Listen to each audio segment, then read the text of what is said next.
Welcome to Woo English, where we teach English through fascinating stories from history. In today's video, we'll dive into the life of George Washington, the father of his country, and the first president of the United States. You'll discover his journey from a young boy in Virginia to a leader who helped shape a new nation. We'll explore his incredible contributions to the American Revolution, his role in the founding of the United States, and the principles of leadership and integrity that made him a true hero. Our goal is to help you improve your English while enjoying these inspiring stories. If you enjoy the video, don't forget to share it, like it, leave a comment, and subscribe for more engaging content. Let's get started.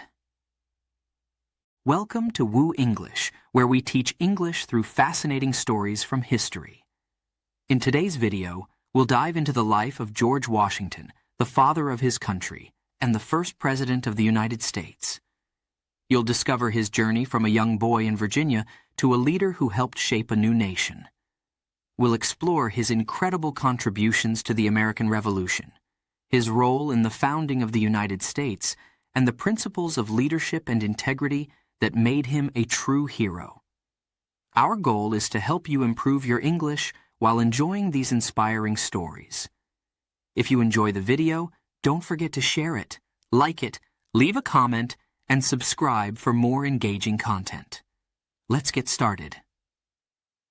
Chapter 1. The Early Days. George Washington was born on February 22, 1732, in a small, simple farmhouse in the quiet countryside of Virginia. The world he entered was a vast and untamed land, full of opportunity, but also full of challenges. The Washington family was not wealthy, but they were respected.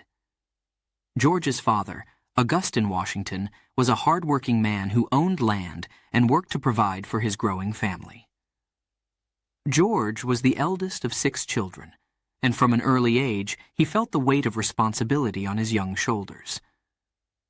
George Washington was born on February 22, 1732.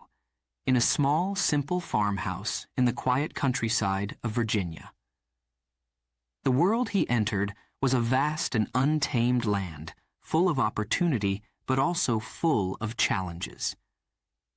The Washington family was not wealthy, but they were respected.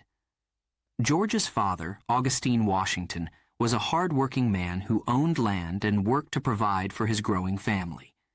George was the eldest of 6 children, and from an early age, he felt the weight of responsibility on his young shoulders. As a child, George was curious, always asking questions, always wanting to understand the world around him. He spent his days exploring the fields and forests near his home, learning about the plants and animals that lived there. He loved the outdoors, the freedom of running through the open fields, the thrill of discovering something new.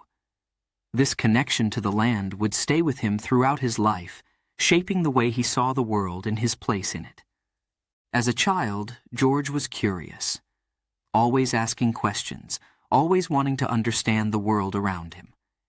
He spent his days exploring the fields and forests near his home, learning about the plants and animals that lived there. He loved the outdoors, the freedom of running through the open fields, the thrill of discovering something new.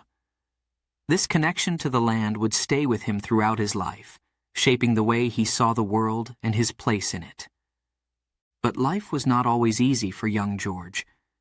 When he was just 11 years old, tragedy struck. His father died suddenly, leaving the family in a difficult situation. George, as the oldest son, had to grow up quickly. He had to help his mother, Mary Ball Washington, take care of his younger siblings and manage the household. It was a heavy burden for a boy so young, but George faced it with the determination and strength that would come to define him. But life was not always easy for young George. When he was just 11 years old, tragedy struck. His father died suddenly, leaving the family in a difficult situation. George, as the oldest son, had to grow up quickly.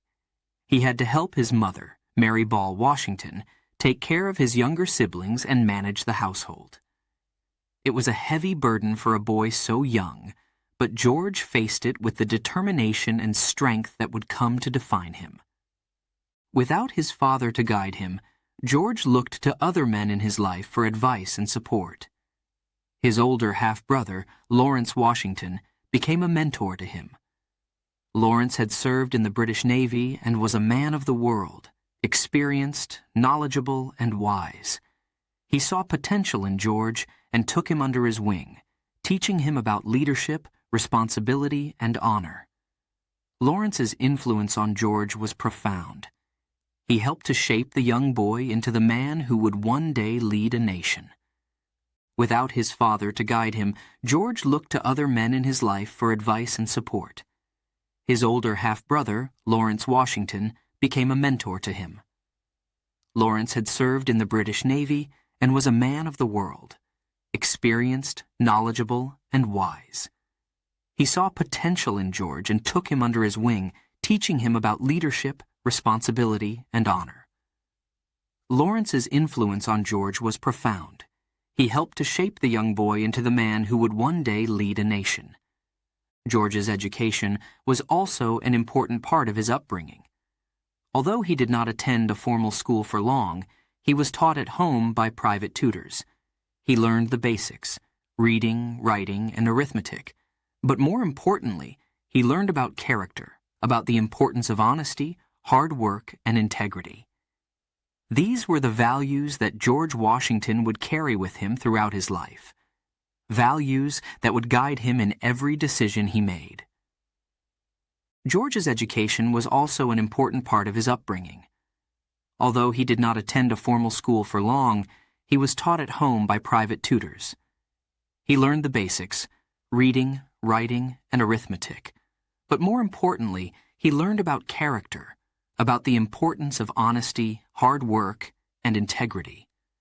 These were the values that George Washington would carry with him throughout his life. Values that would guide him in every decision he made. As he grew older, George became fascinated by the land around him. He wanted to understand it, to explore it, to map it out. At the age of 16, he began working as a surveyor, a job that took him deep into the wilderness of Virginia. It was a tough job. The days were long, the work was hard, and the dangers were real. But George loved it. He loved the challenge, the adventure, the opportunity to learn and grow.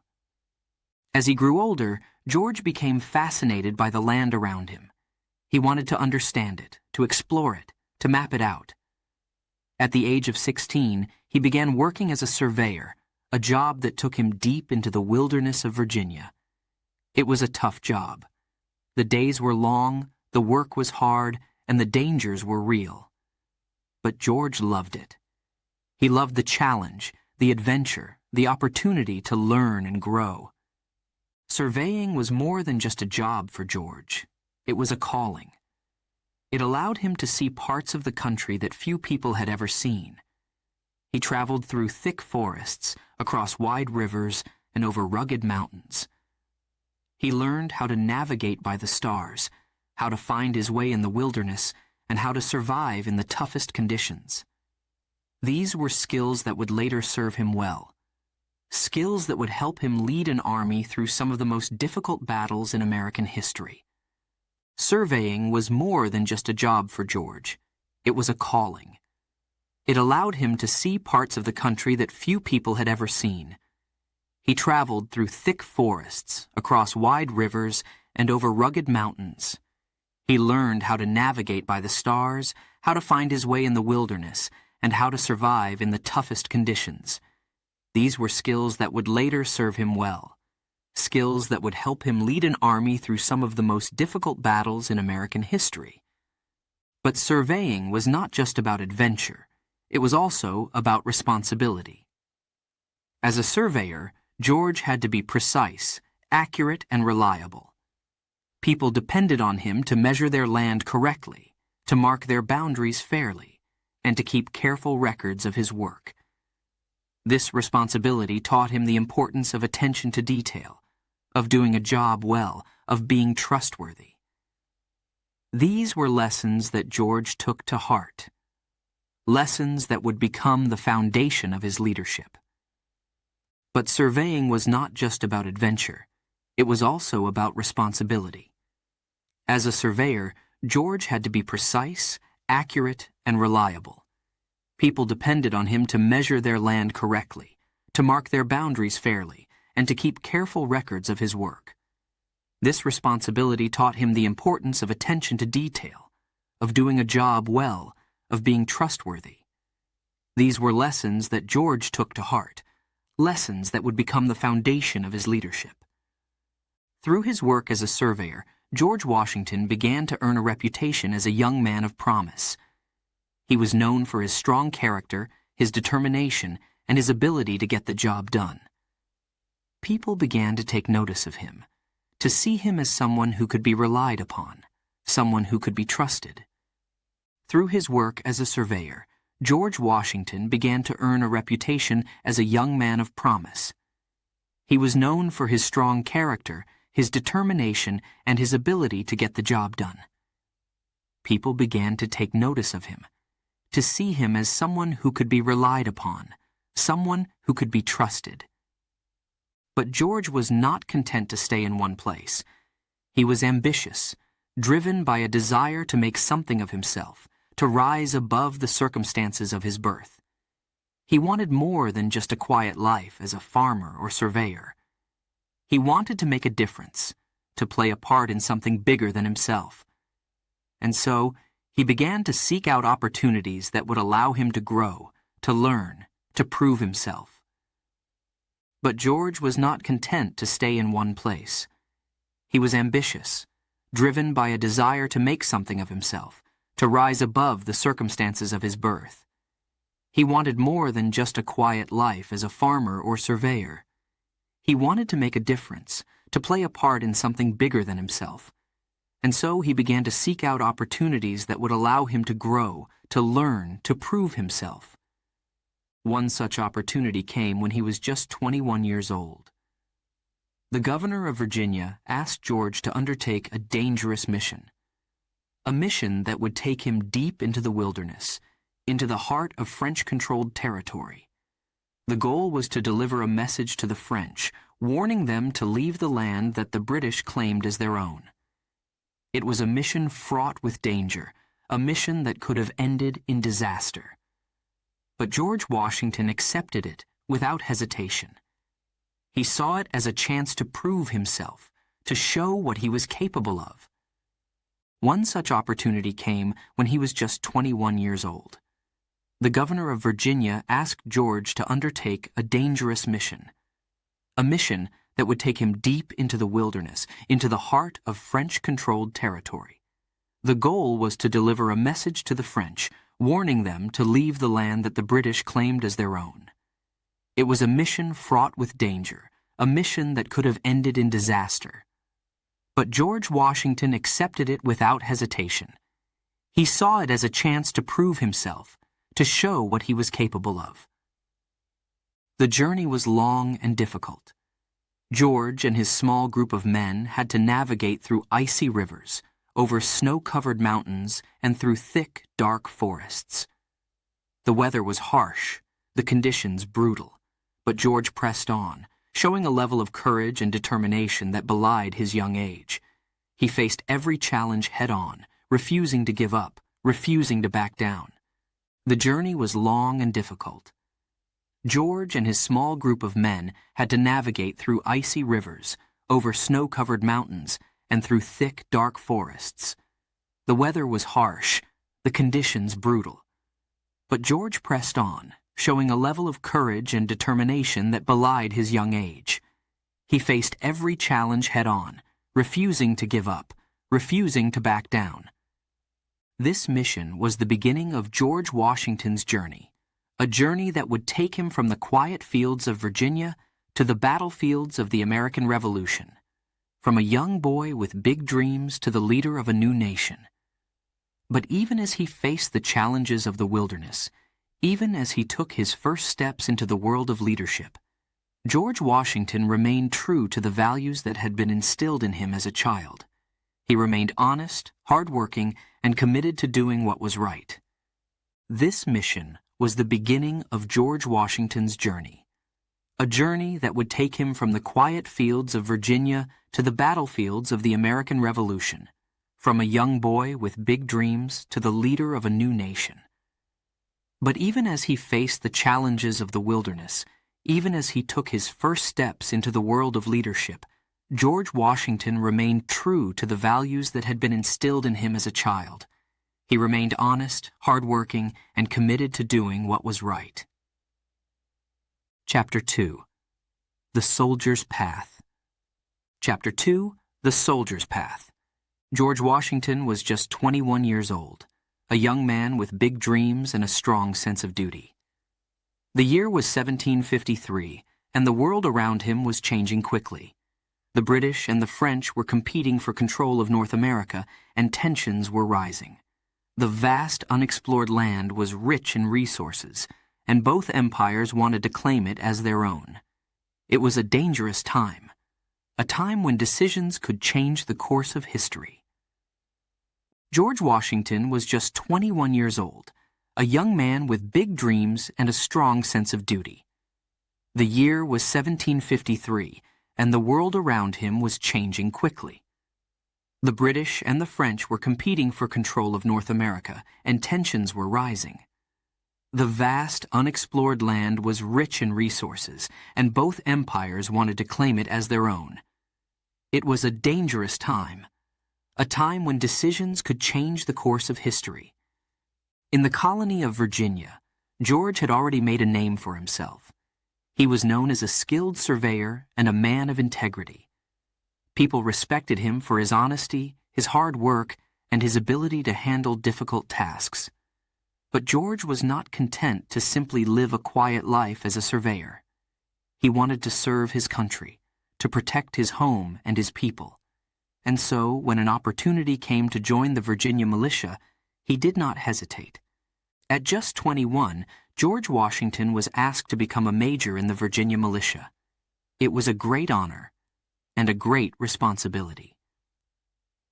The governor of Virginia, Robert Dinwiddie, had a mission for George, a mission that was both critical and dangerous. The French had built a series of forts in the Ohio Valley, a region that both the British and the French claimed as their own. Governor Dinwiddie needed someone to deliver a message to the French, a message that demanded they leave the land immediately. It was a bold move, and one that could lead to war. George knew the risks, but he accepted the mission without hesitation. The journey ahead was long and treacherous. George and his small group of men had to travel over 500 miles through the wilderness, in the middle of winter. The cold was bitter, the snow deep, and the rivers icy. They faced constant danger, from the freezing temperatures, from wild animals, and from the possibility of being attacked by hostile forces. But George was determined. He knew that the success of this mission was vital, and he would not let anything stand in his way. As they traveled deeper into the wilderness, the challenges grew greater. The thick forests seemed to close in around them, the trees towering like giants in the snow. The nights were long and cold, the wind howling through the trees like a wild beast. But George did not falter. He led his men with confidence and courage, showing the first signs of the leadership that would define his life. Finally, after weeks of grueling travel, George and his men reached Fort Le Boeuf, the French outpost where they were to deliver the message. The French officers received them with a mix of curiosity and suspicion. George, standing tall and composed, handed over the letter from Governor Dinwiddie. The message was clear. The French were to leave the Ohio Valley immediately or face the consequences. The French commander, however, was not easily swayed. He refused to leave and sent George back with a letter of his own, stating that the French had no intention of abandoning their claim to the land. The return journey was just as perilous as the way there, perhaps even more so. The weather worsened, the cold biting at their skin like sharp teeth. At one point, George and a companion, Christopher Gist, found themselves separated from the rest of the group. They had to cross the Allegheny River, which was partially frozen and treacherous. Using a makeshift raft, they attempted to cross, but disaster struck. The raft capsized, throwing them into the icy water. George narrowly escaped drowning, pulling himself onto the ice with freezing hands. They spent the night on a small island in the middle of the river, exposed to the brutal cold, but somehow they survived. When George finally returned to Virginia, he delivered the French response to Governor Dinwiddie. The mission had not gone as planned. The French had refused to leave, and war seemed inevitable. But George had proven himself. He had faced incredible dangers and had not backed down. His courage, determination, and leadership had shone through, even in the face of overwhelming odds. The mission to Fort Le Boeuf marked the beginning of George Washington's military career.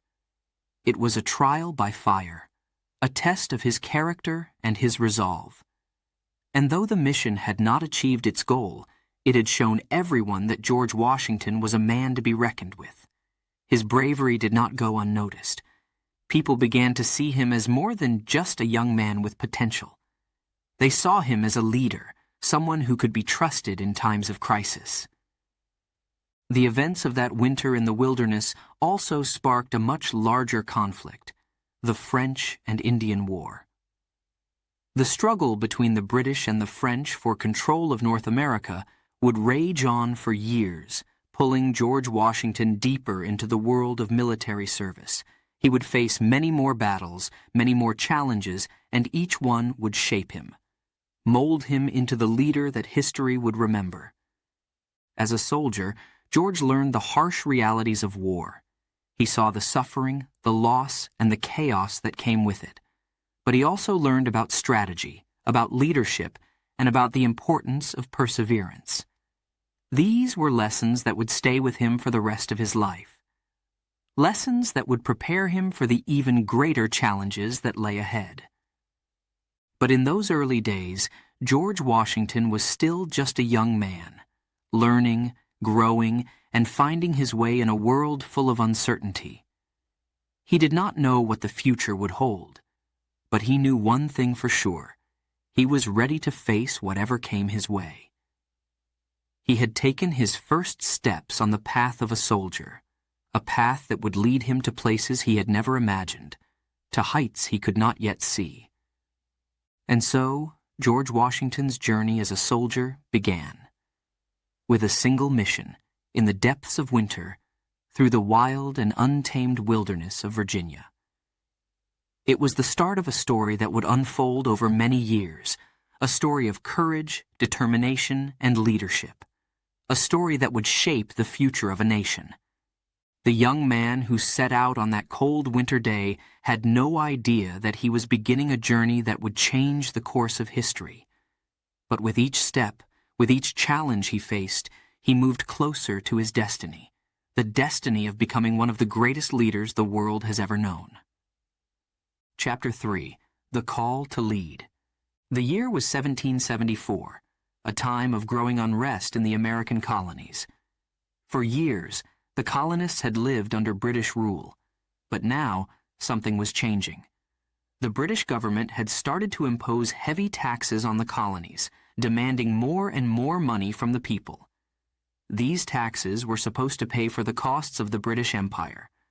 But the colonists were not happy. They had no say in the decisions that affected their lives, no voice in the British Parliament. It was a time of frustration, of anger, and of a growing desire for change. Among the colonists, a man named George Washington was becoming well known. George was a respected landowner and soldier in Virginia.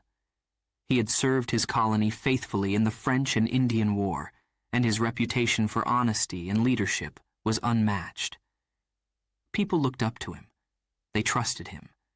He was a man of few words, but when he spoke, people listened.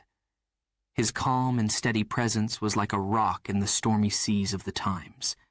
As tensions between the colonies and Britain grew, leaders from across the colonies began to gather. They knew that something had to be done, that they could not continue living under British rule without representation. In September 1774, they came together in Philadelphia for the First Continental Congress. It was a meeting of minds and hearts, a gathering of those who were willing to stand up for their rights. George Washington was among them. He had been chosen as a delegate from Virginia, a position of great honor and responsibility. He was not the type to seek out power, but he understood the importance of the moment. This was a time to act, a time to stand with his fellow colonists in the face of growing tyranny. In the halls of the Continental Congress, there was much debate. Some wanted to try to find a peaceful solution with Britain, to ask the king to listen to their grievances. Others believed that the time for talk was over, that the only way to secure their freedom was to fight for it.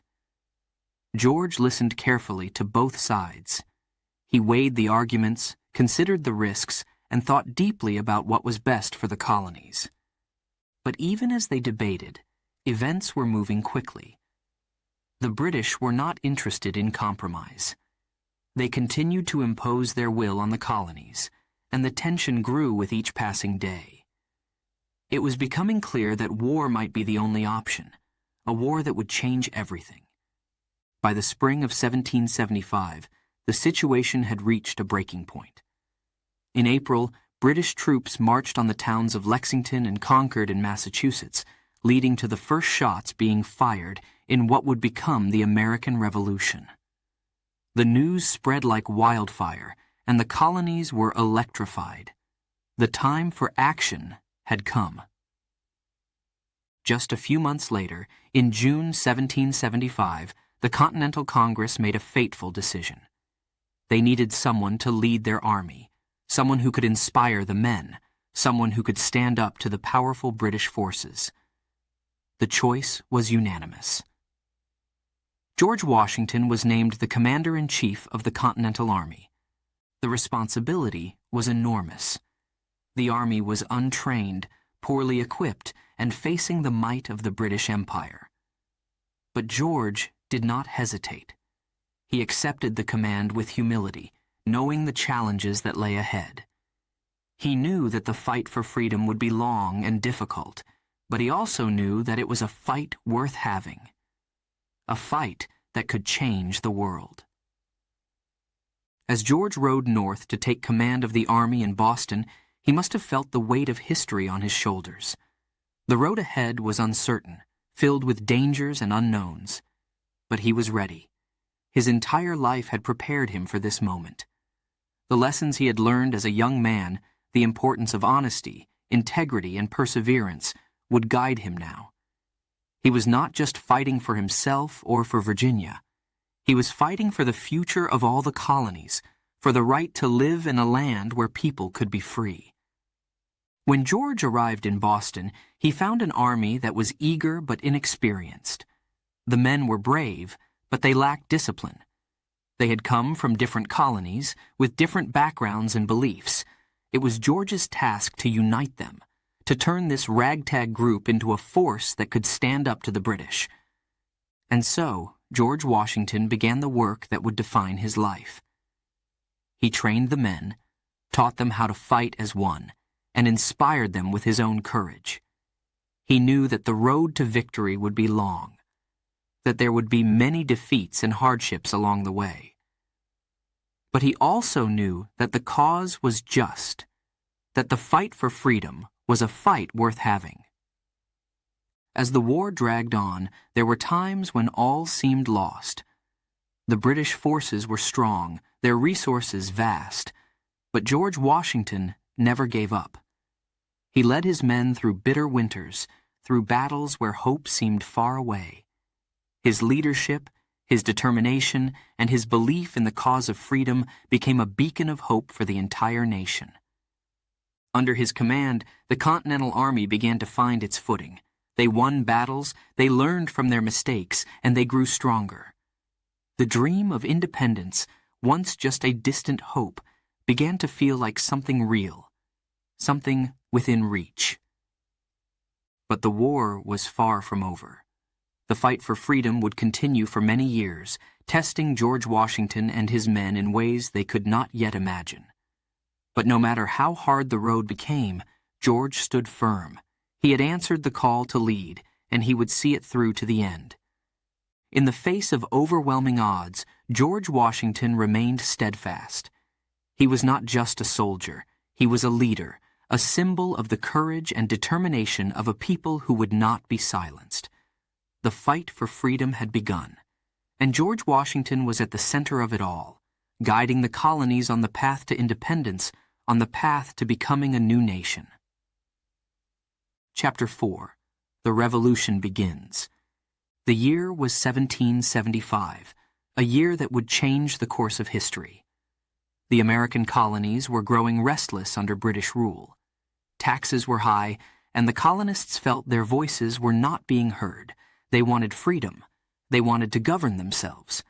But the British, with their powerful army, were determined to keep control. Tensions were rising, and war seemed inevitable. On April 19, 1775, the first shots were fired at Lexington and Concord in Massachusetts. The American Revolution had begun.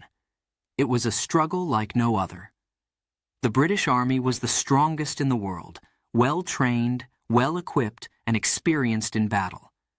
The American forces were not. They were farmers, tradesmen, and ordinary people who had never fought in a war. They had little money, few weapons, and no experience. But they had something stronger than weapons. They had the will to be free.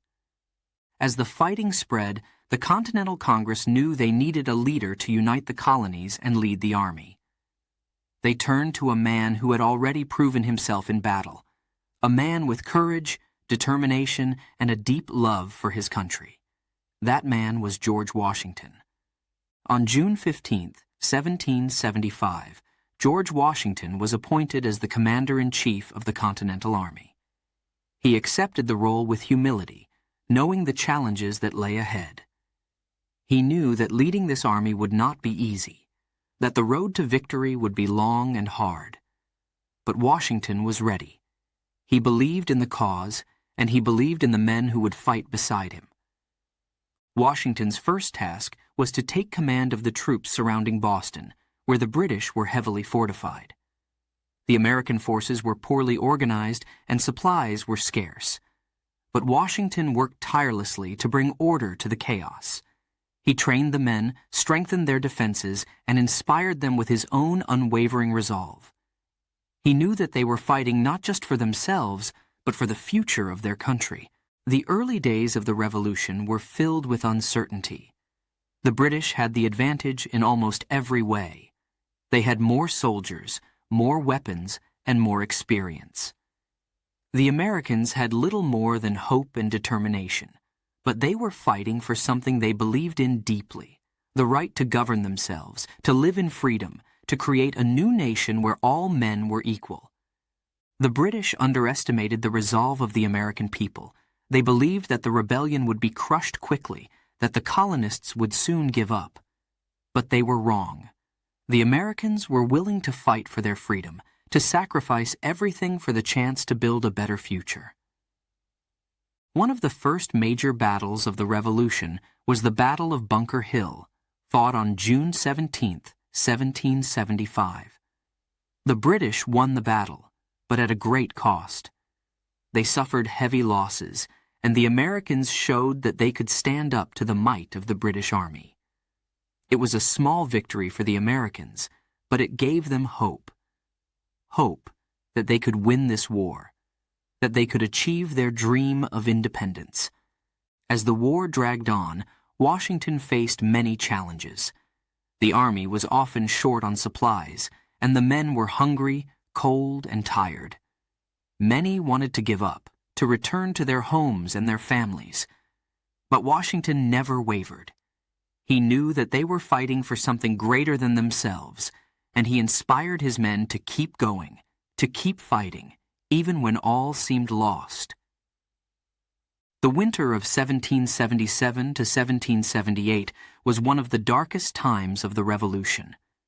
Washington and his men were camped at Valley Forge, Pennsylvania. The conditions were terrible. The soldiers were cold, hungry, and sick. Many had no shoes. their feet leaving bloody footprints in the snow.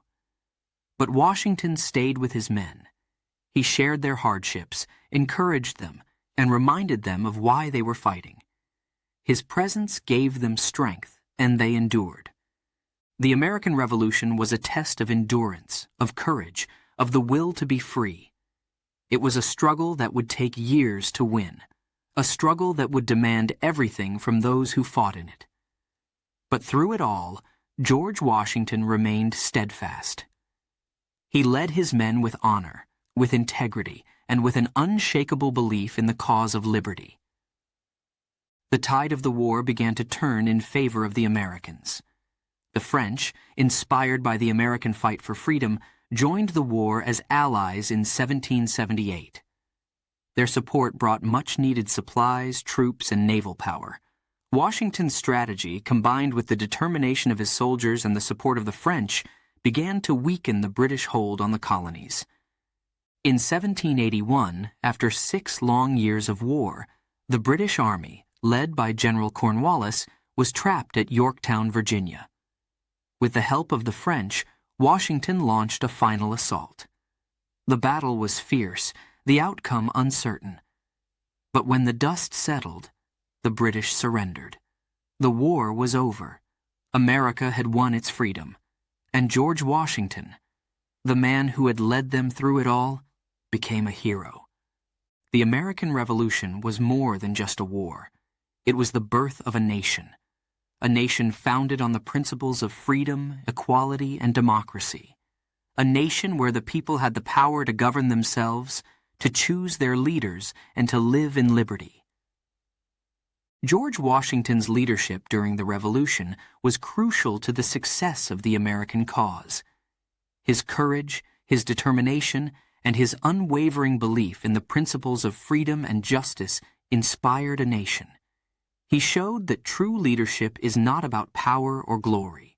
It is about service, about putting the needs of the country before your own. As the new nation began to take shape, the people looked to Washington to lead them once again. They trusted him, they respected him, and they knew that he was the right person to guide them through the challenges that lay ahead. The American Revolution was just the beginning of George Washington's journey. His legacy would continue to grow as he took on the role of the first President of the United States, setting the standards for leadership and governance that would guide the nation for centuries to come.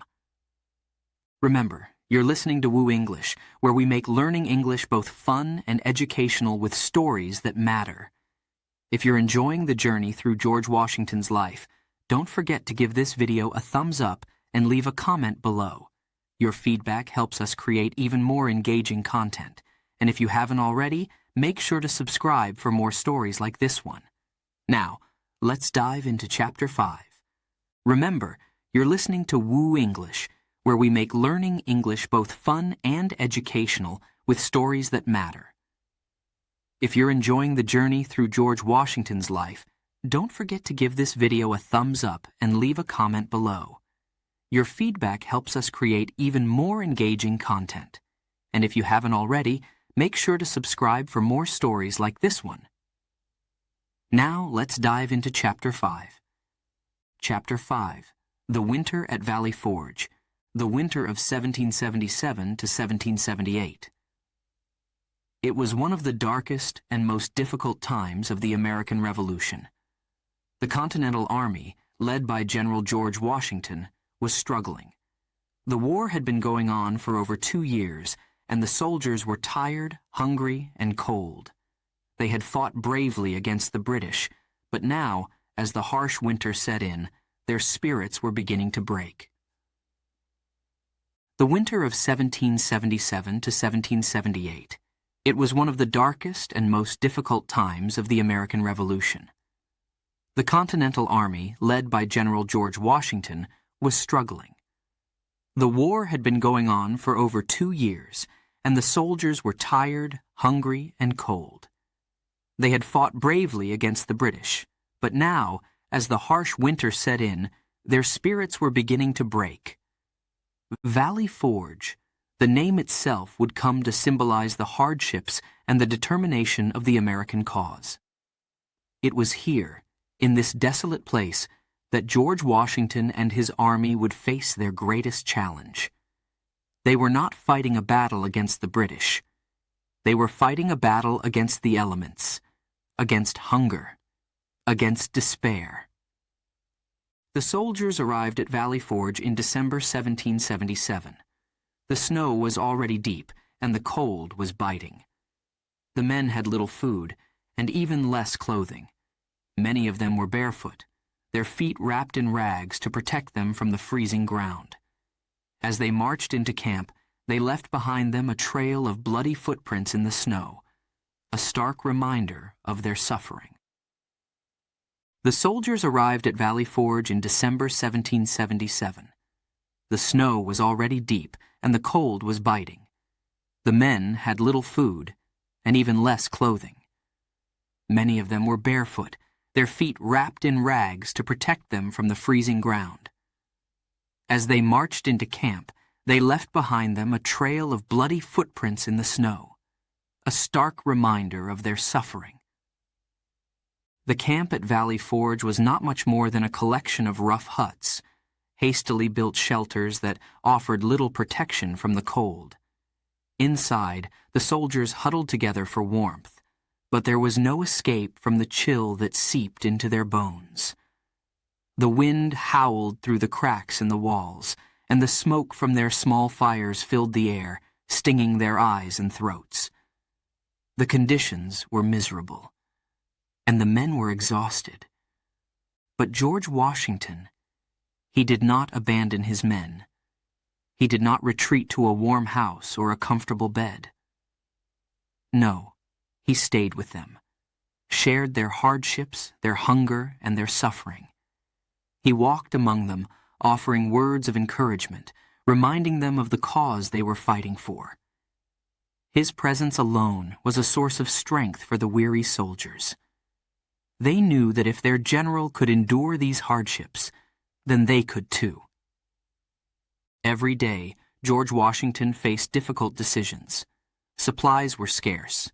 Food, clothing, and medicine were in short supply. The men were sick, many of them suffering from diseases like smallpox and typhoid. Washington knew that without proper care, his army could be destroyed not by the British, but by the winter itself.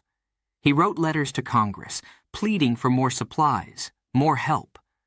But the response was slow, and the situation grew more desperate with each passing day. Yet, even in these darkest moments, Washington's leadership shined the brightest.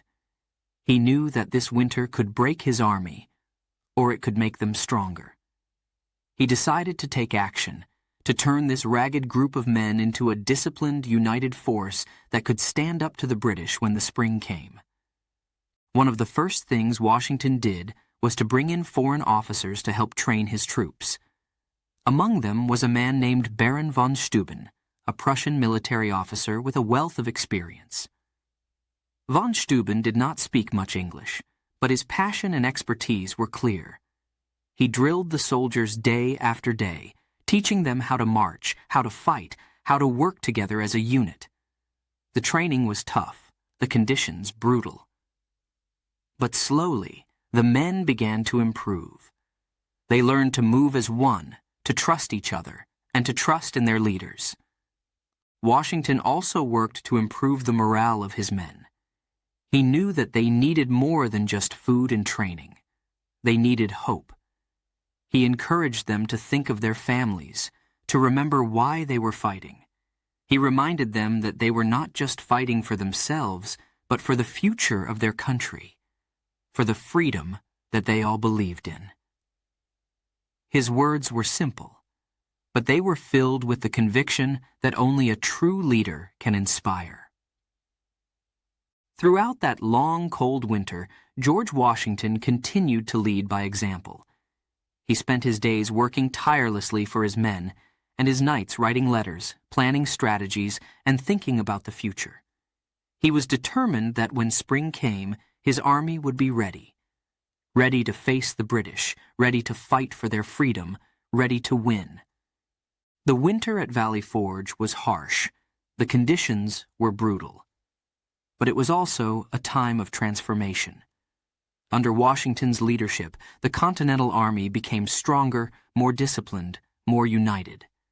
They were no longer just a group of farmers and tradesmen with muskets. They were soldiers. And as the snow began to melt and the first signs of spring appeared, they were ready to take the fight to the British once more. The experience at Valley Forge forged not just an army, but a nation. The men who survived that winter emerged with a new sense of purpose, a new determination to see the war through to the end. They had suffered greatly, but they had also grown stronger, more resilient. And they knew that they had done so under the leadership of George Washington, a man who had stood with them through the darkest days, who had never given up on them or the cause they were fighting for. As the army marched out of Valley Forge in June 1778, they did so with a renewed sense of hope. They were not just marching to battle, they were marching towards a future they believed in, a future that George Washington had helped them see. The winter at Valley Forge had tested them in every way, but it had also prepared them for the challenges ahead. George Washington's leadership during that winter was a turning point in the American Revolution. It was a time when he showed not just his military skill, but his deep commitment to his men and to the cause of freedom. He had taken a struggling, broken army and turned it into a force that could stand up to the British Empire. And in doing so, he had shown the world what it truly meant to be a leader. George Washington's leadership during that winter was a turning point in the American Revolution. It was a time when he showed not just his military skill, but his deep commitment to his men and to the cause of freedom. He had taken a struggling, broken army and turned it into a force that could stand up to the British Empire.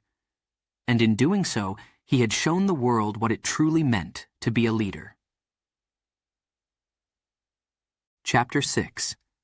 The Tide Turns. The year was 1781. The American Revolution had been raging for 6 long years. 6 years of battles, of hardships, of hope that sometimes seemed to flicker like a candle in the wind. The fight for independence had tested the will of every soldier, every citizen. And at the heart of it all, leading them through the storm, was George Washington. George Washington had seen it all. He had witnessed the fear in his soldiers' eyes, had felt the sting of defeat, and had carried the weight of a nation's hopes on his shoulders. But through every trial, he had remained steadfast, unshaken in his belief that freedom was worth fighting for. George Washington had seen it all. He had witnessed the fear in his soldiers' eyes, had felt the sting of defeat, and had carried the weight of a nation's hopes on his shoulders. But through every trial, he had remained steadfast, unshaken in his belief that freedom was worth fighting for. By 1781, the situation was critical. The British, under General Cornwallis, were determined to crush the American spirit once and for all. The British Army was strong, well-equipped, and confident. They believed that victory was within their grasp, that it was only a matter of time before the American forces would crumble. But George Washington had other plans. He knew that the time had come to strike a decisive blow, one that would turn the tide of the war in favor of the Americans. And he knew that he could not do it alone. The French, who had become allies of the American cause, had sent troops and ships to help. It was a crucial partnership, one that could change the course of history. Washington and his French ally, General Rochambeau, devised a bold plan. They would march their combined forces south, toward Virginia, where Cornwallis had set up his base in the town of Yorktown. The British, thinking they were safe, had fortified their position, but Washington saw an opportunity. He would trap them there, surround them by land and sea, and force them to surrender. The march to Yorktown was long and grueling. The soldiers, many of whom had already endured so much, pushed forward with determination. They knew that this could be their chance, their moment to end the war and secure their freedom. George Washington rode at the front, his presence inspiring his men to keep going, to push through their fatigue and their doubts. As they approached Yorktown, the tension grew. The British had no idea that the entire American and French armies were closing in on them. Washington's plan relied on secrecy and speed, and everything was falling into place. The French fleet, led by Admiral de Grasse, blocked the Chesapeake Bay, cutting off any hope of British escape by sea. The trap was set. The battle began on September 28, 1781. For days, the American and French forces bombarded the British positions. The air was thick with smoke. The sound of cannon fire echoed across the battlefield, and the ground shook with the force of the explosions. The British fought back fiercely, but they were outnumbered and surrounded. Washington watched as his plan unfolded, knowing that everything was on the line. The fighting was intense, brutal. The American and French soldiers advanced, digging trenches, building fortifications, and closing in on the British with every passing day. George Washington was in the thick of it, directing the battle with a calm authority that inspired everyone around him. He knew that victory was within reach, but he also knew that it could slip away if they made even the slightest mistake. Finally, on October 14th, Washington ordered a daring nighttime assault on the British defenses. Led by Alexander Hamilton, the Americans stormed the British redoubts, capturing them after fierce hand-to-hand combat. The British lines were breached, and their position became untenable. The noose was tightening, and Cornwallis knew it. On October 17th, a white flag appeared above the British lines. Cornwallis had no choice. He could fight no more. The British had been defeated. The tide had turned. 2 days later, on October 19th, 1781, General Cornwallis formally surrendered to George Washington. The scene was historic. The British soldiers marched out of their fortifications, laying down their arms in front of the victorious American and French forces. The war was not officially over, but everyone knew that this was the beginning of the end.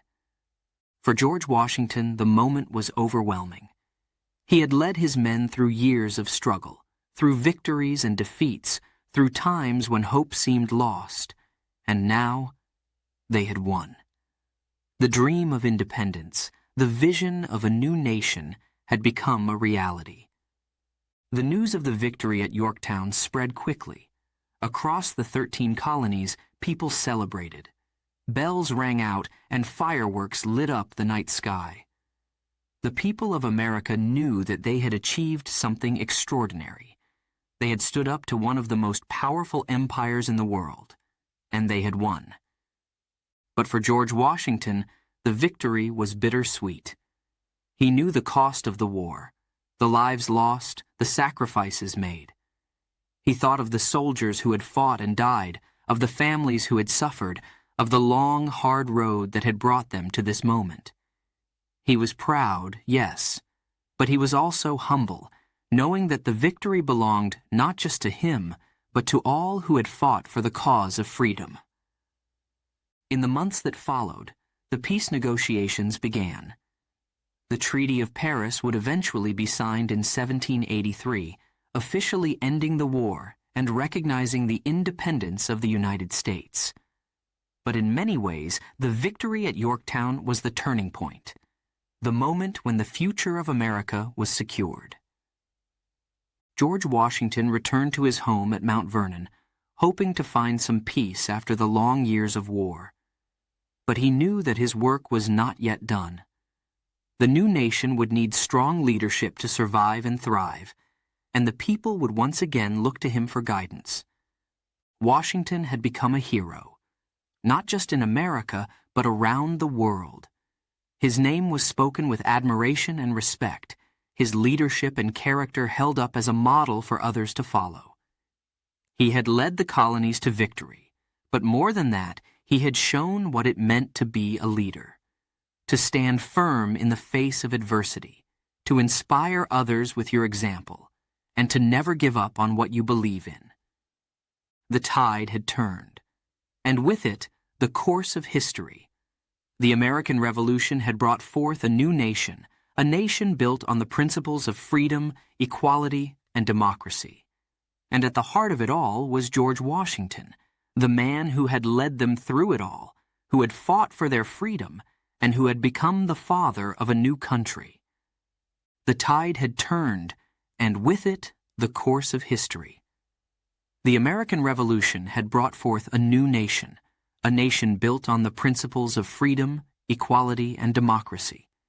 And at the heart of it all was George Washington, the man who had led them through it all, who had fought for their freedom, and who had become the father of a new country. Chapter 7. The Reluctant Leader. Chapter 7. The Reluctant Leader. The war was over at last. The long, exhausting struggle for independence had come to an end, and America had emerged victorious. The people were free, the nation was born, and the future lay ahead like an open road. For George Washington, the leader who had guided them through the darkest days, the time had come to lay down his sword and return to the life he had always dreamed of. A quiet life on his beloved farm at Mount Vernon. The war was over, at last. The long, exhausting struggle for independence had come to an end, and America had emerged victorious. The people were free, the nation was born, and the future lay ahead like an open road. For George Washington, the leader who had guided them through the darkest days, the time had come to lay down his sword and return to the life he had always dreamed of. A quiet life on his beloved farm at Mount Vernon. Mount Vernon was more than just a home for George Washington. It was a place of peace, of simplicity, of connection to the land. He had spent years building it, nurturing it, turning it into a thriving plantation. The fields, the gardens, the Potomac River that flowed nearby, they called to him. After years of war and turmoil, he longed to walk those fields, to work with his hands, to live a life far from the noise of battles and the pressures of politics. Mount Vernon was more than just a home for George Washington. It was a place of peace, of simplicity, of connection to the land. He had spent years building it, nurturing it, turning it into a thriving plantation. The fields, the gardens, the Potomac River that flowed nearby, they called to him. After years of war and turmoil, he longed to walk those fields, to work with his hands, to live a life far from the noise of battles and the pressures of politics. But as much as George Washington desired a peaceful retirement, the new nation had other plans. The United States was free, yes, but it was also fragile. The war had united the colonies, but now that the common enemy was gone, old differences began to resurface. The government set up under the Articles of Confederation was weak, too weak to hold the country together. There were fears that the nation, so hard won, might fall apart. But as much as George Washington desired a peaceful retirement, the new nation had other plans. The United States was free, yes, but it was also fragile. The war had united the colonies, but now that the common enemy was gone, old differences began to resurface. The government set up under the Articles of Confederation was weak, too weak to hold the country together. There were fears that the nation, so hard won, might fall apart. The people trusted George Washington. They had seen his leadership, his strength, his commitment to the cause of freedom. And now, in this time of uncertainty, they looked to him once more. They needed his wisdom, his steady hand, to guide them through the challenges of building a new government. The call came for Washington to lead again, not in battle, but in the creation of a nation that could stand the test of time. In 1787, Washington was called to preside over the Constitutional Convention in Philadelphia. It was a momentous task to create a new constitution that would provide the framework for a strong and lasting government. Delegates from all 13 states gathered, bringing with them different ideas, different interests, different visions for what the United States should become. The debates were intense, the stakes incredibly high. George Washington did not seek power. He never had. But he understood the responsibility that had been placed upon him. He knew that the success of the convention and of the nation itself depended on creating a government that was strong but fair, that balanced the powers of different branches, and that protected the rights of the people. His presence at the convention was a source of stability, a reminder to all of the greater purpose they were there to serve. Throughout the hot summer months, the delegates worked tirelessly. The room where they met was often stifling, the debates heated. Compromises had to be made, and there were moments when it seemed the convention might fail.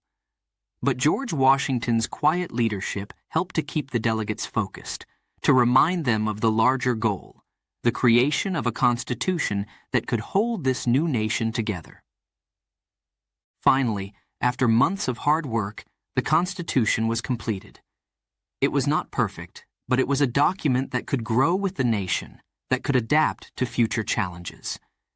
It established a system of government with checks and balances, with power shared between the states and the national government, and with a strong commitment to the rule of law. It was a remarkable achievement, and George Washington had played a key role in making it happen. But the work was not over. Once the Constitution was ratified by the states, the next step was to put it into action. The new government needed a leader, someone who could set the tone, establish the precedents, and guide the nation in its earliest days. The people turned once again to George Washington. They knew that he was the one man who could unite the country, who could lead with both strength and humility. Washington was reluctant.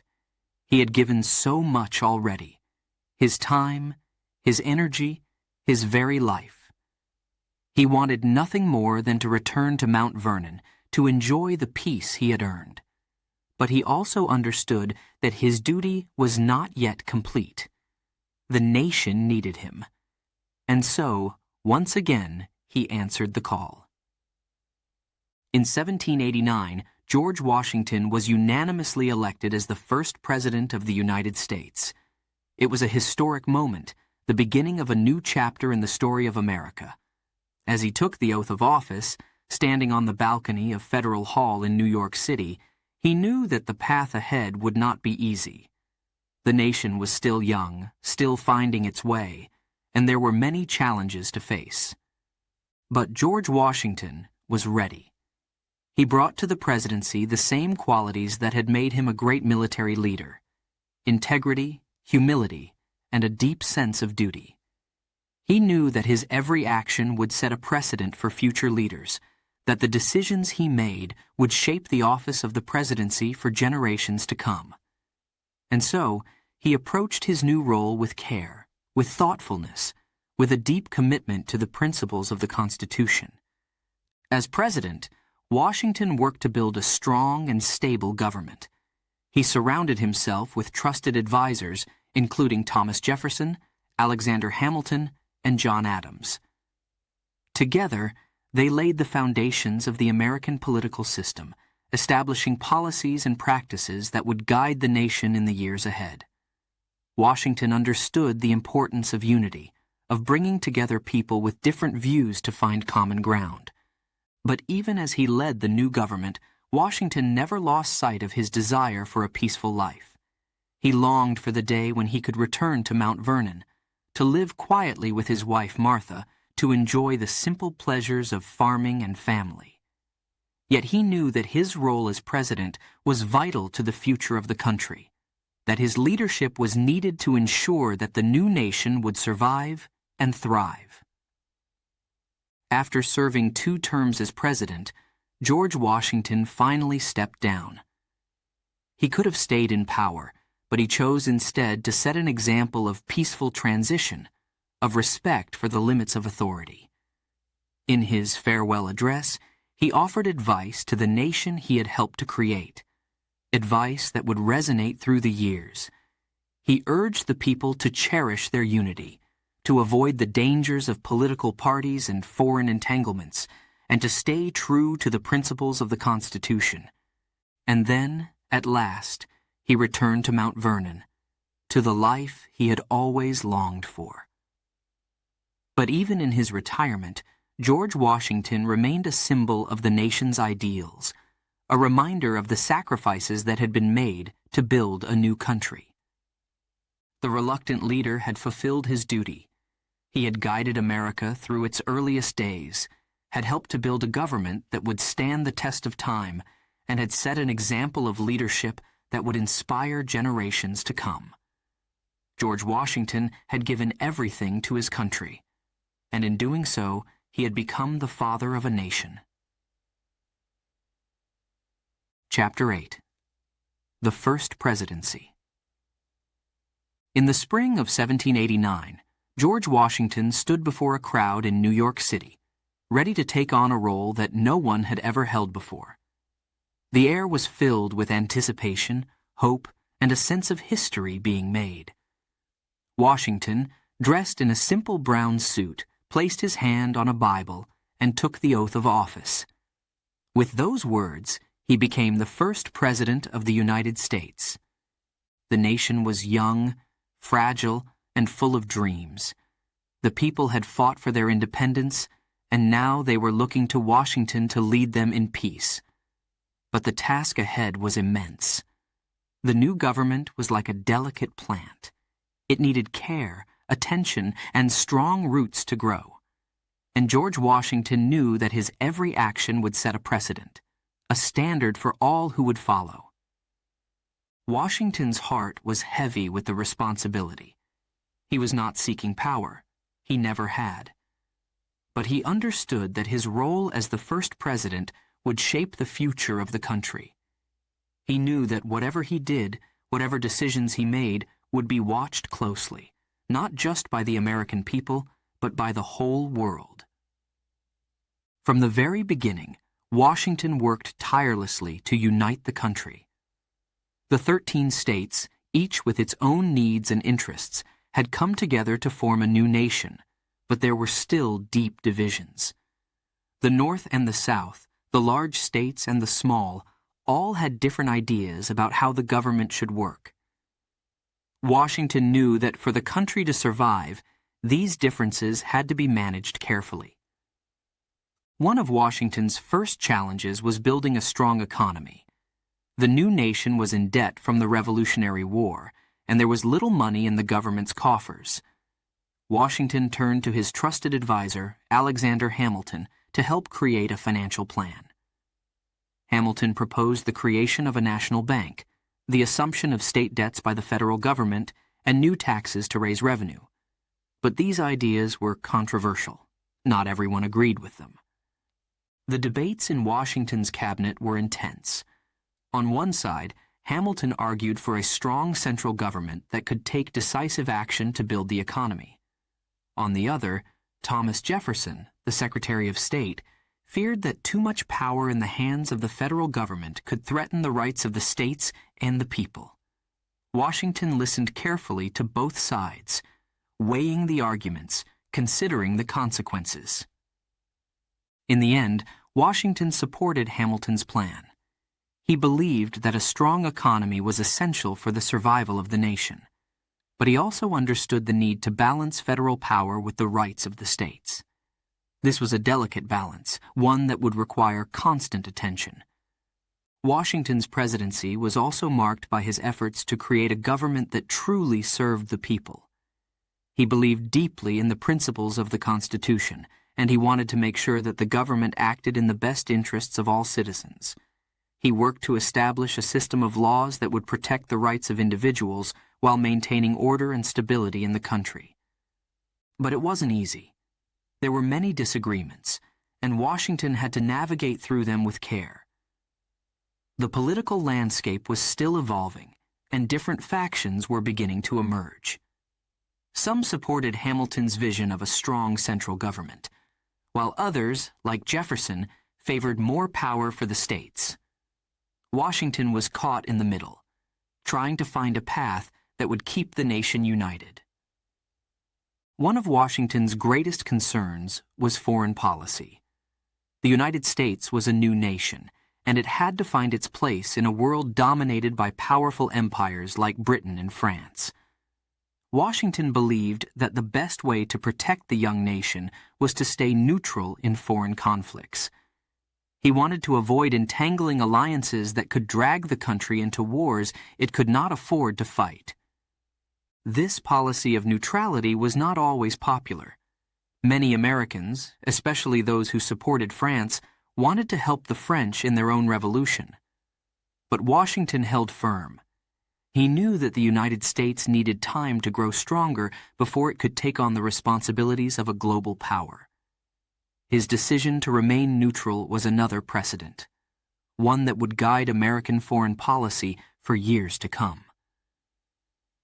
Despite the challenges, there were also moments of great hope during Washington's presidency.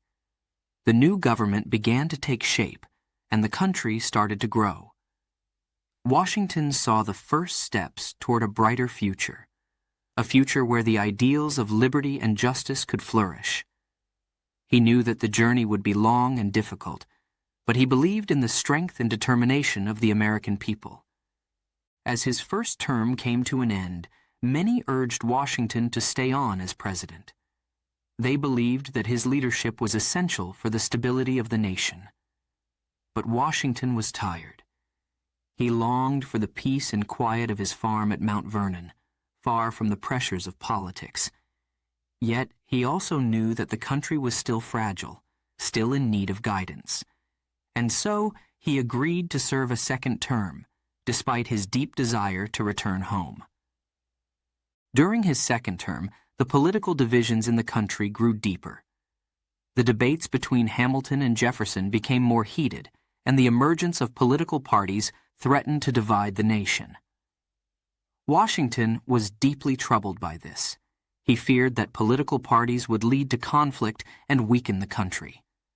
In his farewell address, delivered at the end of his second term, he warned the nation of the dangers of partisanship and urged the people to stay united. Finally, in 1797, George Washington stepped down as president. He had served his country faithfully, guiding it through its earliest days, helping to build a foundation for the future. As he left the office, he hoped that the nation would continue to grow and prosper, that the principles of the Constitution would endure, and that the American people would remain united in their pursuit of liberty and justice. Washington returned to Mount Vernon, to the life he had always longed for. But even in retirement, his influence was felt. He had set the standard for all who would follow him, showing what it meant to lead with integrity, with humility, and with a deep commitment to the common good. The first presidency of George Washington was more than just a chapter in history. It was the beginning of a story that would continue to unfold for generations. His leadership helped to shape the United States, to set it on a path toward greatness. And as the nation grew, the lessons of Washington's presidency would remain a guiding light, a reminder of the values that had brought the country together and the leader who had helped to make it all possible. Chapter 9. The Farewell Address. In 1796, after 8 long years of leading the young United States as its first president, George Washington made a decision that would define his legacy. He decided it was time to step down. The nation was still in its infancy, fragile and full of potential, and Washington knew that the choices he made now would echo through the ages.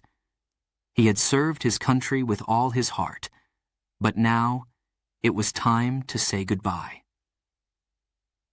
Washington's decision to step down was not easy. He had been a steady hand during a time of great uncertainty, guiding the nation through its first years with wisdom and strength. The people loved him. They trusted him. Many even wanted him to serve a third term. But Washington knew that the true strength of the new government would come from its ability to transition power peacefully, to show the world that this new republic could stand on its own, without the need for a single, lifelong leader. And so, he began to write what would become his farewell address, a letter to the American people, filled with advice, warnings, and hopes for the future. Washington wanted to leave behind more than just a government. He wanted to leave a legacy of principles that would guide the nation long after he was gone. As Washington wrote, his thoughts turned to the deep divisions that were beginning to take hold in the country. Political parties were forming, groups with different visions for the future of America. Washington feared that these parties would tear the nation apart, that they would lead to conflict and weaken the unity that had been so hard-won during the Revolutionary War. He warned against the dangers of partisanship, against the bitterness and rivalry that could arise when people put their party above their country. "Let me warn you in the most solemn manner," Washington wrote, "against the baneful effects of the spirit of party."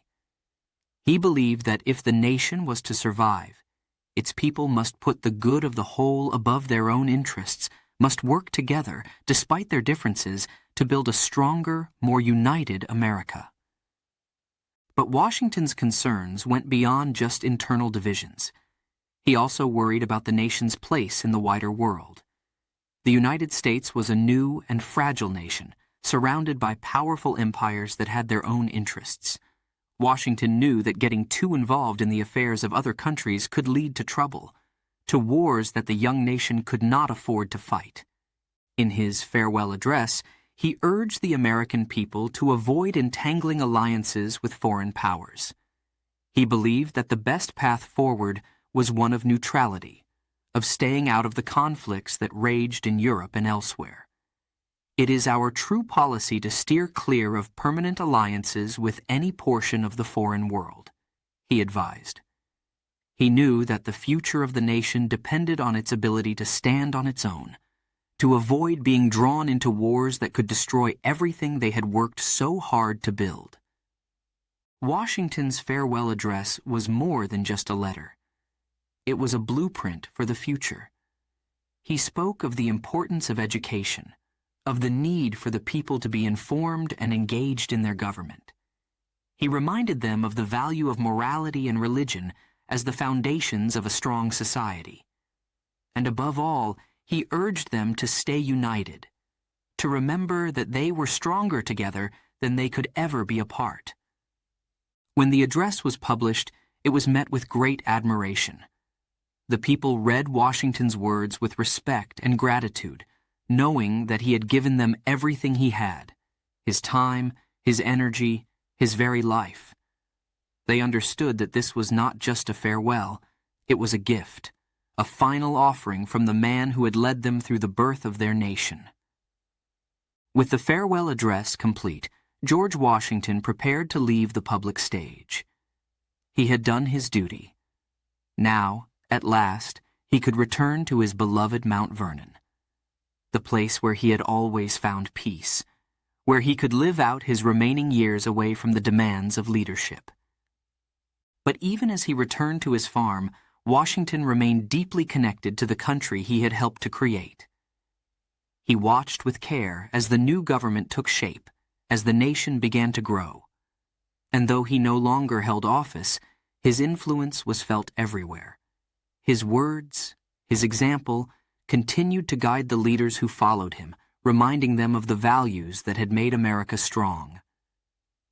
At Mount Vernon, Washington hoped to enjoy the simple pleasures of life, to walk through his fields, to spend time with his family, to watch the sun set over the Potomac River.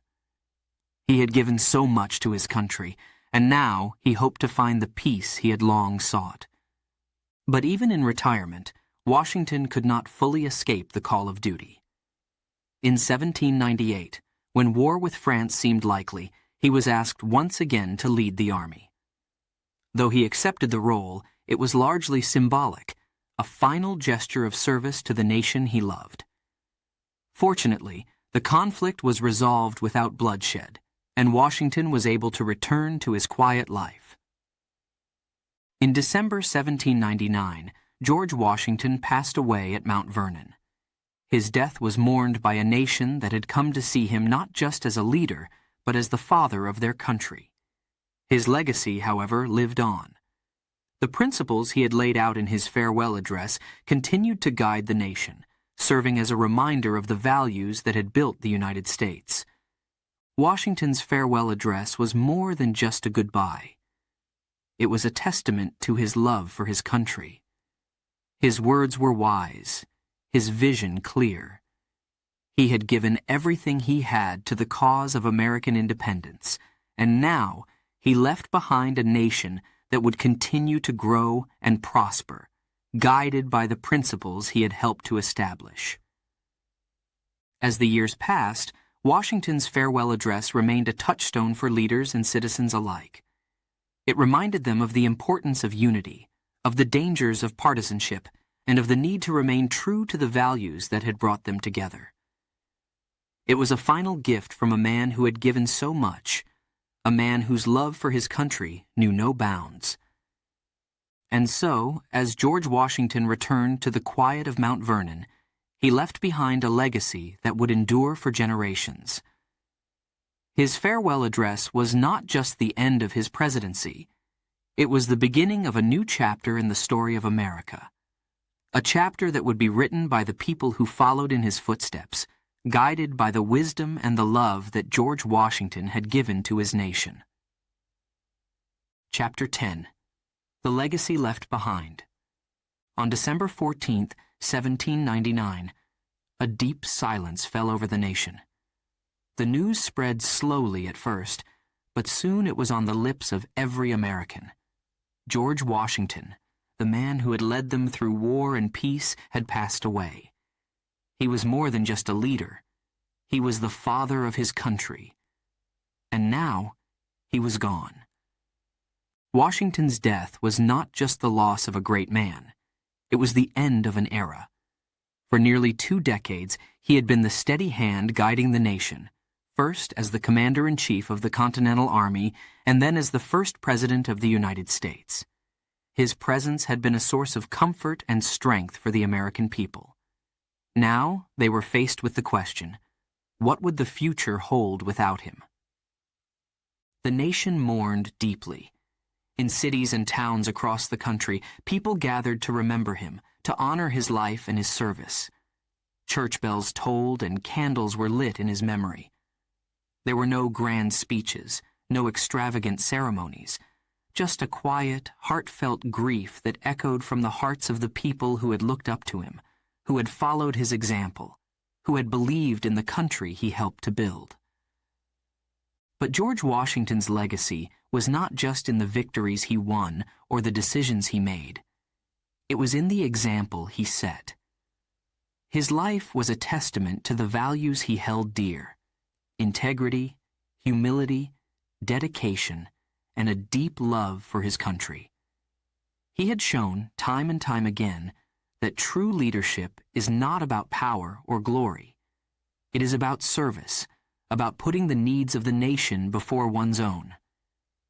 Washington's leadership was defined by his unwavering commitment to the principles of freedom and democracy.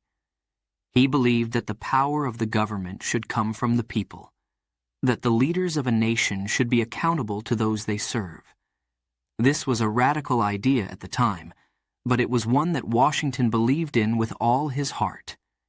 He knew that the future of the United States depended on the strength of its democracy, on the ability of its people to govern themselves.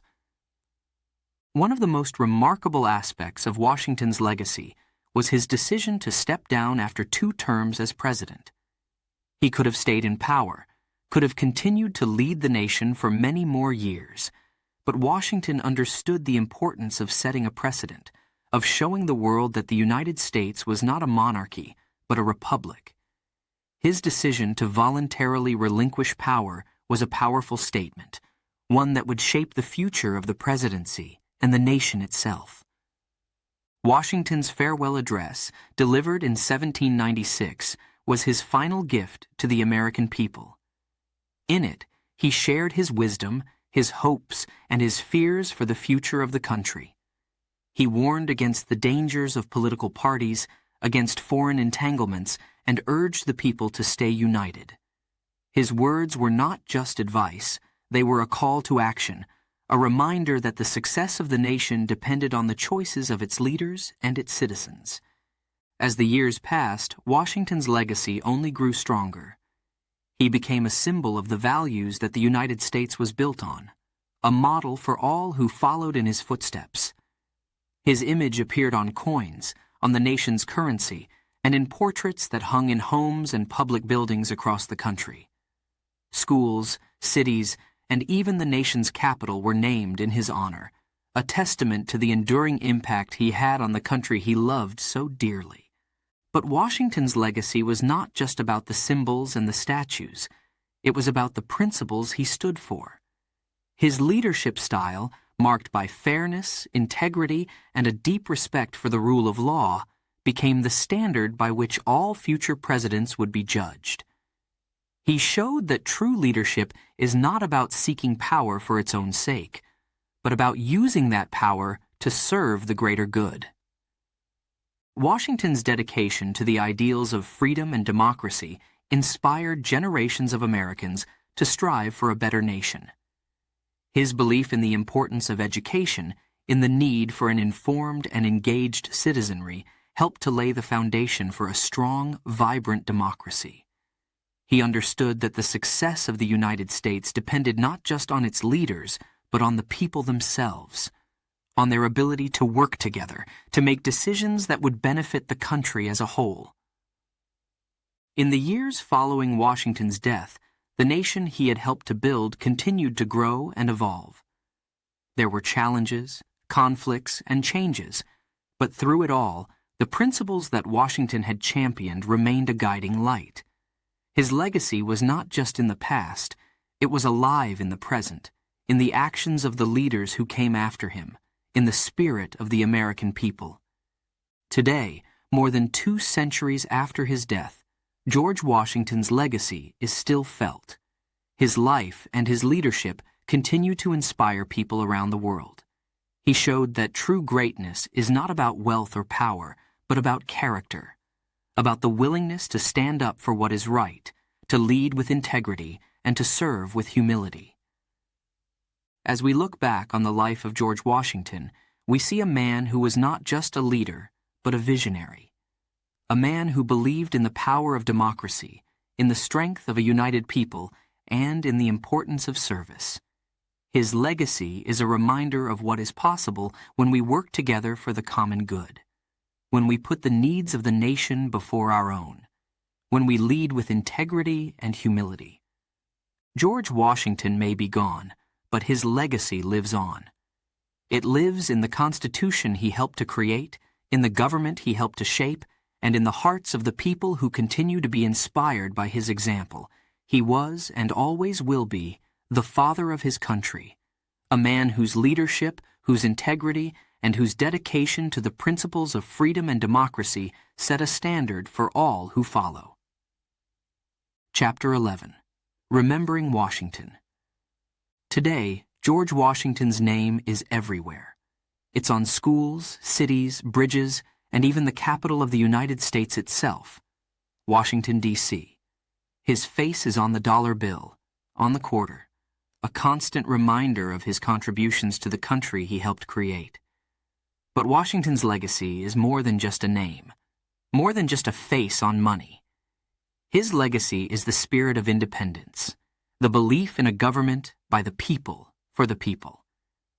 George Washington's story began long before he became a symbol, before he was celebrated as the father of his country. It began in a small farmhouse in Virginia on February 22, 1732. Born to Augustine and Mary Ball Washington, George was the eldest of 6 children. Life on the farm was simple but hard. The family was not wealthy, but they were respected in their community. From a young age, George was taught the values of hard work, honesty, and responsibility, values that would shape the man he would become. As a boy, George was curious and eager to learn. He didn't have much formal schooling, but he was taught at home by his father and by tutors. He learned to read and write, and he studied math, history, and geography. He also developed a love for the outdoors, for the forests, rivers, and fields that surrounded his home. He spent hours exploring the land, learning about the world around him.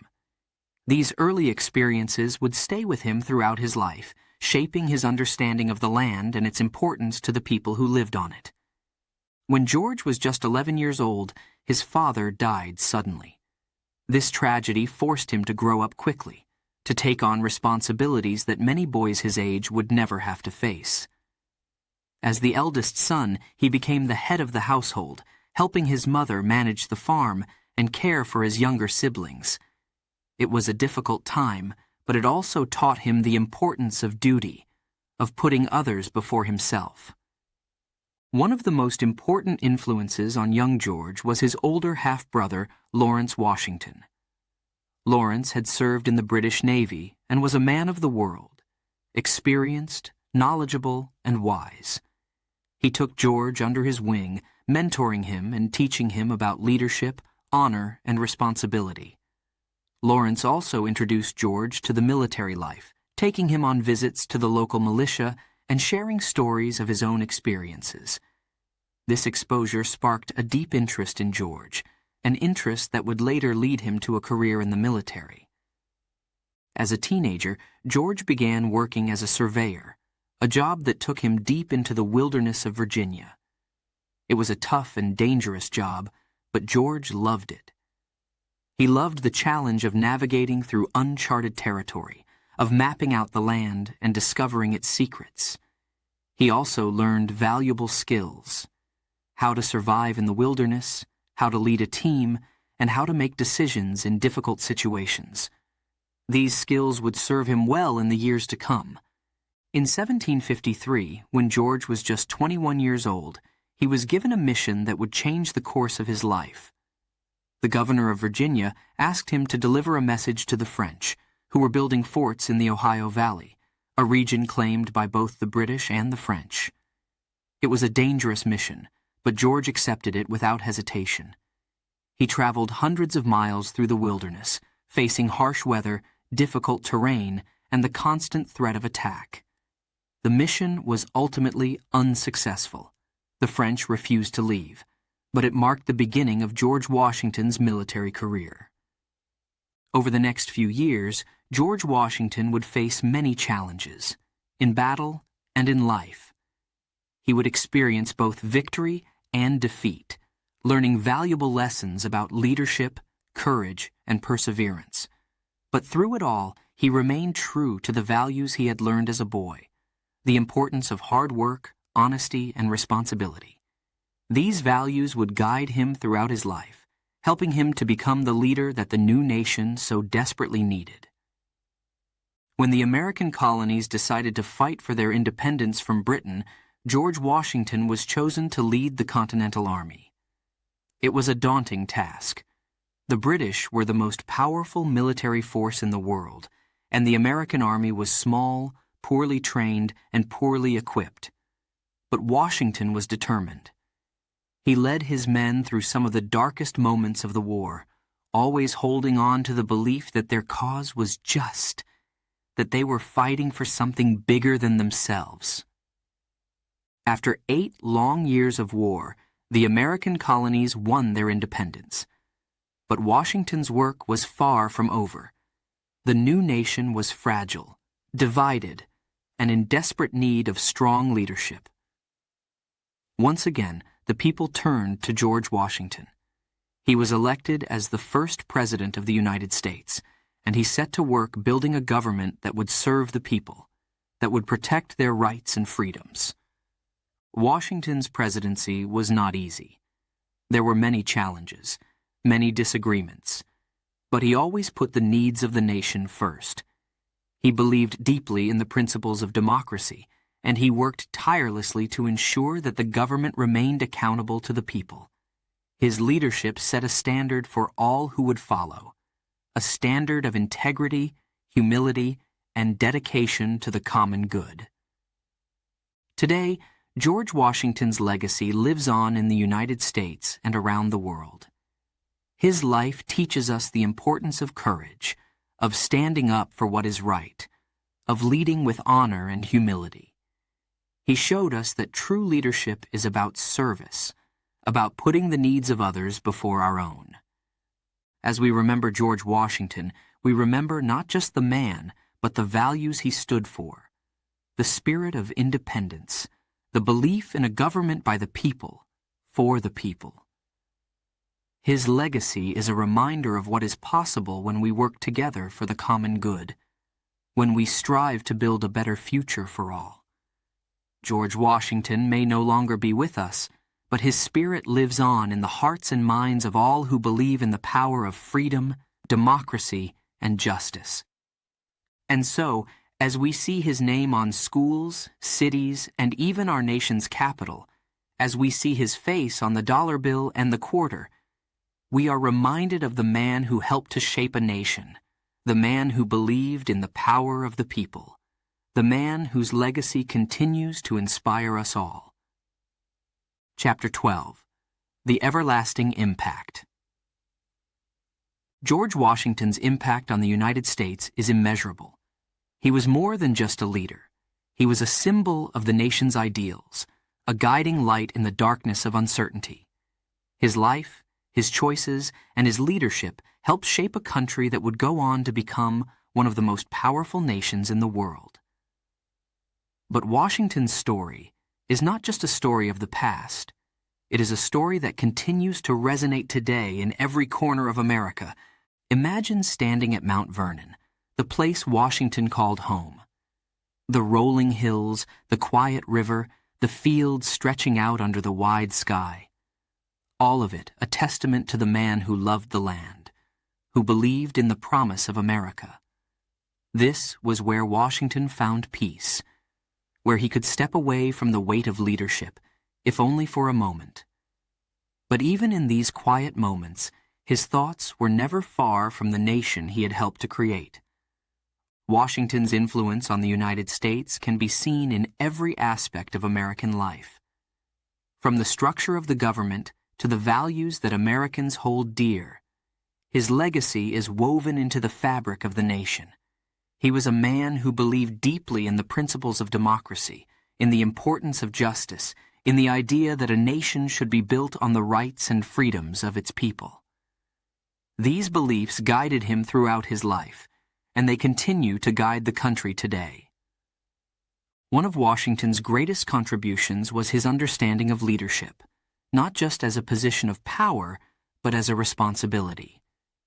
He knew that true leadership was about service, about putting the needs of others before your own.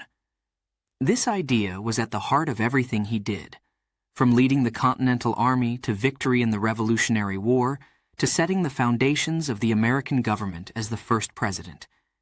He showed that a leader must have integrity, must be honest and fair, must think not just of the present, but of the future. In the challenges we face today, we can still hear his words, still see his actions guiding us. When we talk about the importance of unity, of coming together to solve our problems, we are echoing Washington's belief in the strength of a united people.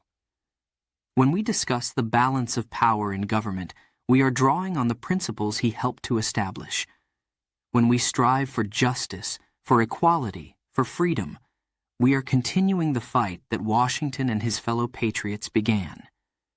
The story of George Washington is not just the story of a man, it is the story of a nation, a story of struggle, of victory, and of the ongoing fight for freedom and justice.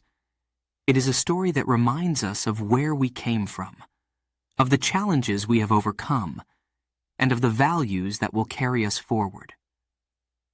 Washington's impact is seen in the monuments that bear his name, in the institutions that uphold his ideals, and in the everyday actions of Americans who believe in the principles he fought for. His face may be on the dollar bill, but his legacy is found in the hearts of the people who continue to build the nation he helped to create. In every act of courage, in every decision to stand up for what is right, in every effort to make America a better place, George Washington's spirit lives on. As we look around us today, we see a country that has grown and changed in ways that Washington could never have imagined. The United States has faced wars, economic crises, social upheavals, and countless other challenges. But through it all, the nation has remained strong, a beacon of hope and freedom in the world. And at the heart of that strength is the legacy of George Washington. Washington's story is a reminder that the fight for freedom is never truly over, that each generation must work to protect the rights and liberties that have been won. It is a reminder that leadership is about more than power. It is about serving the people, about making decisions that will benefit not just the present, but the future. It is a reminder that the principles of democracy, justice, and equality are worth fighting for, no matter the cost.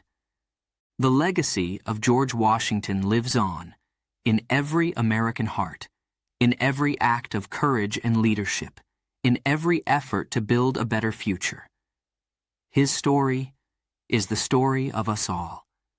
It is a story that belongs to every person who believes in the power of freedom, in the importance of justice, in the dream of a better tomorrow.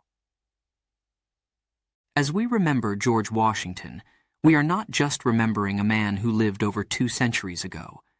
We are remembering the ideals he stood for, the values he fought for, the nation he helped to build.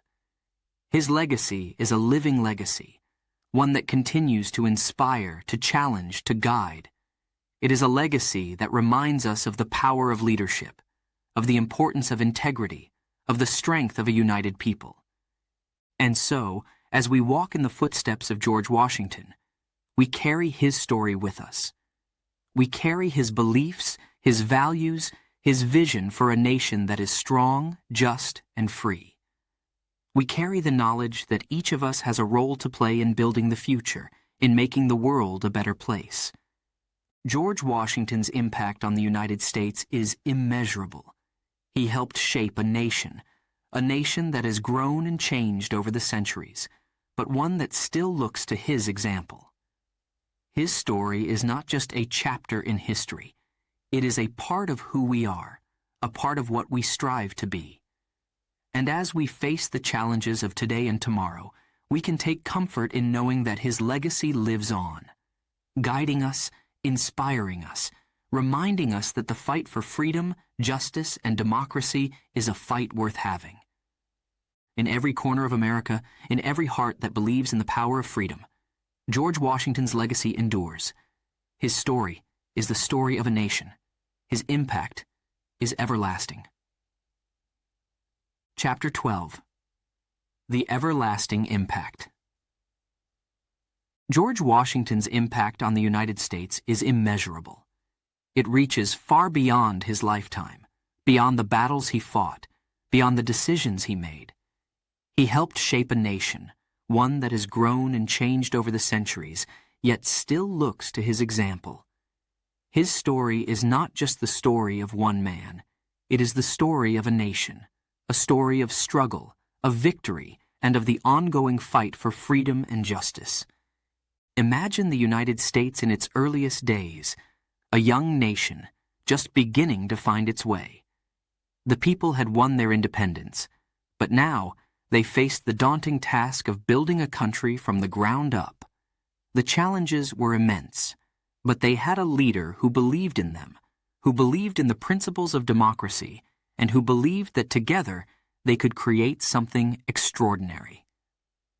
That leader was George Washington. Washington's influence on the United States began long before he became its first president. It started with his role in the Revolutionary War, where he led the Continental Army through some of the darkest times. His leadership was not just about military strategy. It was about inspiring hope, about showing his soldiers that their cause was just, that their sacrifices would lead to something greater. He led by example, always putting the needs of his men and his country before his own. This sense of duty, of selflessness, became a cornerstone of his character and of his legacy. After the war, when the United States was still fragile and uncertain, Washington's leadership was needed more than ever. He was called to preside over the Constitutional Convention in 1787, where the framework of the nation's government was being created. His presence brought a sense of stability and trust to the process. The Constitution that emerged from that convention was a document that reflected Washington's values, balance, fairness, and a deep respect for the rule of law. It was a document that would guide the nation for centuries to come. But Washington's influence didn't end with the Constitution. As the first President of the United States, he set many of the precedents that would define the office for future leaders. He understood that his every action would be watched, that the choices he made would shape the future of the presidency and the nation. He approached the role with humility, knowing that the power he held was not for his own benefit, but for the good of the people. Washington's decision to step down after 2 terms as president was perhaps one of his greatest contributions to American democracy. He could have stayed in power, but he believed deeply in the importance of a peaceful transfer of power, in the idea that no one person should hold too much control for too long. This decision set a standard that would become a hallmark of the American political system, a commitment to democracy, to the principle that the government is of the people, by the people, and for the people. In the challenges we face today, we can still hear his words, still see his actions guiding us. Washington warned against the dangers of political parties, of allowing divisions to weaken the unity of the nation. He urged the country to avoid entangling alliances that could drag it into unnecessary conflicts. His advice, given more than 2 centuries ago, still resonates, still offers guidance as we navigate the complexities of the modern world. But Washington's legacy is not just in the words he spoke or the decisions he made. It is in the spirit of independence that he helped to foster, in the belief that a nation's strength comes from its people, from their courage, their integrity, and their willingness to stand up for what is right. This spirit lives on in every American heart, in every act of courage and leadership, in every effort to build a better future. Washington's story is the story of us all. It is a reminder that each generation has a role to play in the ongoing journey toward freedom and justice. It is a reminder that leadership is about service, about putting the needs of others before our own. It is a reminder that the principles on which this nation was founded, liberty, equality, democracy, are worth fighting for. As we look at the United States today, we see a country that has grown and changed in ways that Washington could never have imagined. The challenges we face are different, but the values that guide us remain the same. We still look to Washington's example, still draw strength from his legacy. In times of uncertainty, we remember his steady hand, his unwavering commitment to the nation, and his belief in the power of the people. The legacy of George Washington lives on, in every American heart, in every act of courage and leadership, in every effort to build a better future. His story is not just a chapter in history. It is a living legacy, one that continues to inspire, to challenge, and to guide us. It is a legacy that reminds us of what is possible when we work together, when we stand up for what is right, when we believe in the power of freedom and justice.